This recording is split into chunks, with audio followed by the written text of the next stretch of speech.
You're paying a price by sitting there being miserable. You might say, well, the devil I know is better than the one I don't. It's like, don't be so sure of that.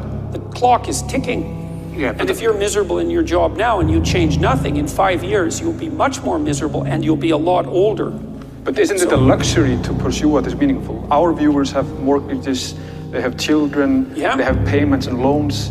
It's a luxury to pursue because we lack the resources. Well, I don't remember now, I'm not talking about what makes you happy. It's a luxury to pursue what makes you happy. It's a moral obligation to pursue what you find meaningful. And that doesn't mean it's easy. It might require sacrifice.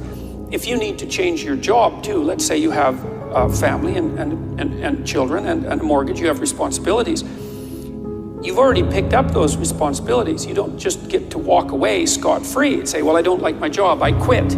That's no strategy.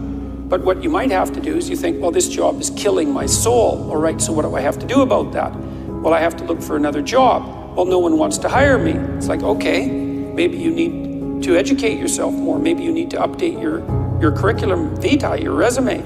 Maybe you need to overcome your fear of being interviewed. Maybe you need to sharpen your social skills. Like, you have to think about these things strategically. If you're going to switch careers, you have to do it like an intelligent, responsible person. That might take you a couple of years of effort to do properly. We're built for struggle, us human beings. We're built to contend with the world. We're built to contend with reality. You want a challenge, and the best way that you can take on a challenge, because a challenge fortifies you. So you don't want to be secure, you want to be strong. And you get strong by taking on optimal challenges. And so you lay out your destiny in the world, and you take the slings and arrows of fate, and you make yourself stronger while you're doing so. And you might fail, and fortune might do you in. But it's your best bet. And you know, people have extracted unbelievable successes out of catastrophic failures.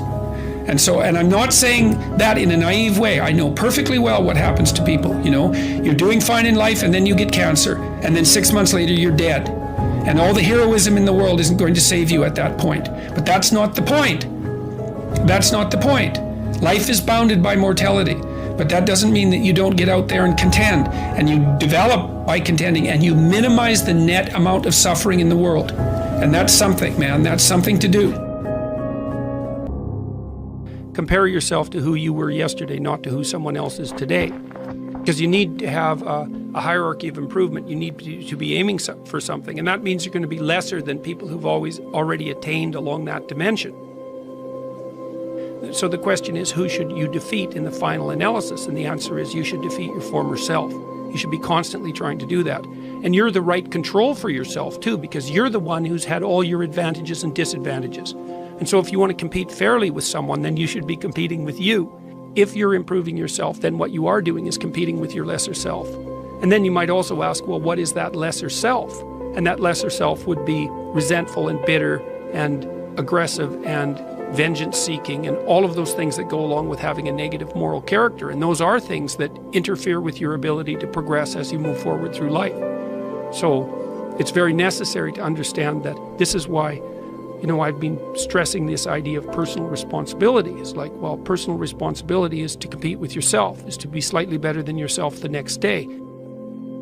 And it better in some way that you can actually manage, and that's humility. Like, well, I'm a flawed person, I've got all my problems. Could I be as good as person X? It's like not the right question. The right question is, could you be slightly better tomorrow than your currently flawed self?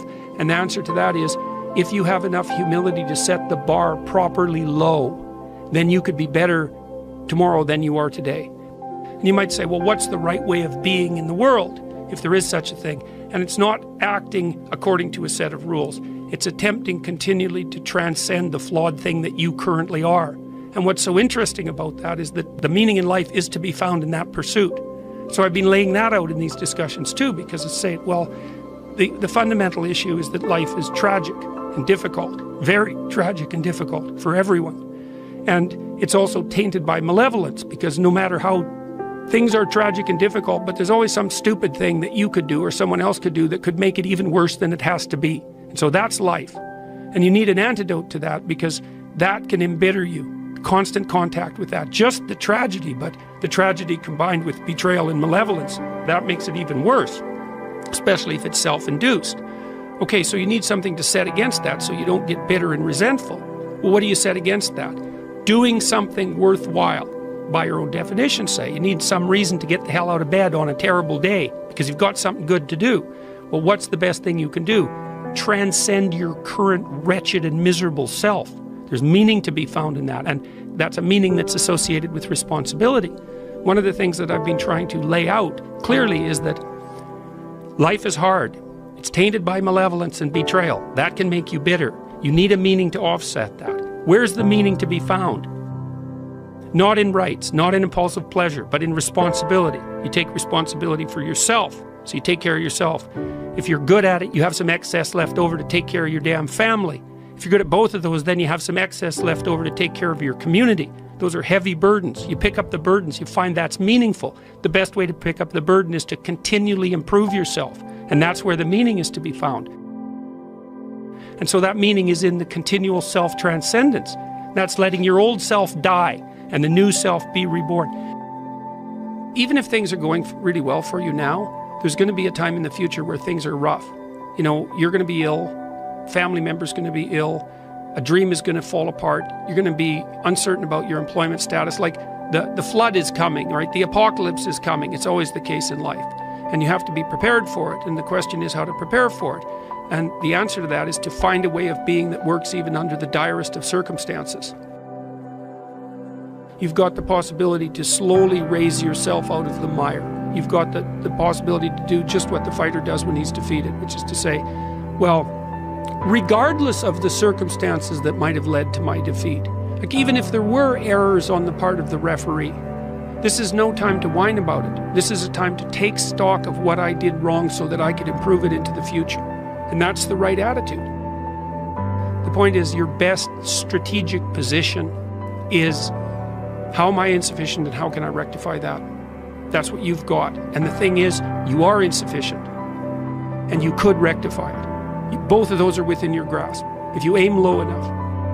And I don't mean don't aim, and I don't mean don't aim up, but you have to accept the fact that you can set yourself a goal that you can attain, and there's not going to be much glory in it to begin with. Because if you're not in very good shape, the goal that you could attain tomorrow isn't very glorious. But it's a hell of a lot better than nothing, and it beats the hell out of bitterness, and it's way better than blaming someone else. It's way less dangerous. And you could do it. And what's cool about it, it's one step on a very long journey. And it starts to compound on you. So a small step today puts you in a position to take a slightly bigger step the next day, and then that puts you in a position to take a slightly bigger step the next day. And you do that for 2 or 3 years, man, you're starting to stride. I don't know how many people have come and told me, it's so strange. They said, well, I started making my bed and that made all the difference. It's like, well, yeah, you decided to aim up, man. And the first concrete instantiation of that was that you made your bed. And you think, well, that's nothing heroic. It's like, no, but aiming up is heroic. That's something. And then lowering yourself to the point where you're not above the mess in your room. You know, you're not superordinate to that. You lower yourself so that you straighten up. You're grateful for what you have right in front of you, and you take care of it and you put it in order. It's like all of a sudden things start to get better. And one of the reasons that audiences are responding to what I've been saying in my lectures and what I've been writing about is that I don't tell people that they're okay the way they are. No, I say, no, you could be way more than you are. And they're relieved about that, you see, because if you're in a dark and terrible place and someone says you're okay the way you are, then you don't know what to do about that. It's right. Like, no, I'm not. I'm having a terrible time and I'm hopeless. You're okay the way you are. Well, then what? That's it? That's where I am? And what do you want to tell a young person? You're 17. You're okay the way you are. It's like, no, you're not. You got 60 years to be better. And you could be way better. You could be incomparably better across multiple dimensions. And in pursuing that better, that's where you'll find the meaning in your life. And that will give you the antidote to the suffering. This is the trick, though. You have to pick a path of discipline. What path of discipline you have to pick is a different issue. So there could be a rule. The rule might not be follow this rule. And the meta rule is you have to discipline yourself. And the issue is, well, how? That's not really the relevant question. You can pick a disciplinary path. That's why I often tell my clients, especially young people, they say, well, I don't know what to do. It's like, that's okay. Nobody does. Go do something. Do the best thing that you can think of. Put the best plan you have into practice. It's not going to be perfect and it will change along the way. But it will change partly because you become disciplined pursuing the path. And as you become disciplined, you become wiser. And as you become wiser, you become able to formulate better and better plans. So you can start vaguely and confused and develop a plan that's not so great, and you start to implement it. And then you accrue incremental wisdom as you implement your flawed plan. And that enables you to fix the plan.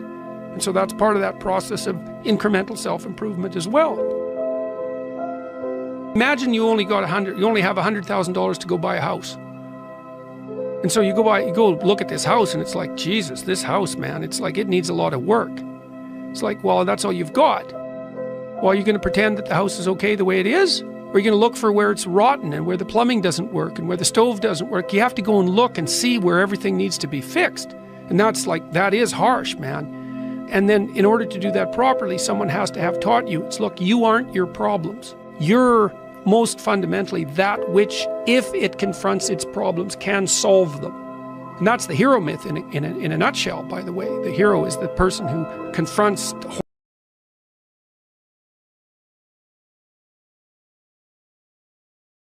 But the problem is that you have to face what you don't want to face in order to fix it. So you look at all the things about yourself that need to be burned off, that need to be dispensed with.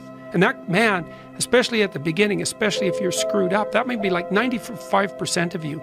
It's not pleasant. But if you know that you're the thing that can transcend your problems, most fundamentally, if you know you're the thing that, if it faces the problems, can transcend them, then you have the faith that would enable you to take stock of who you are.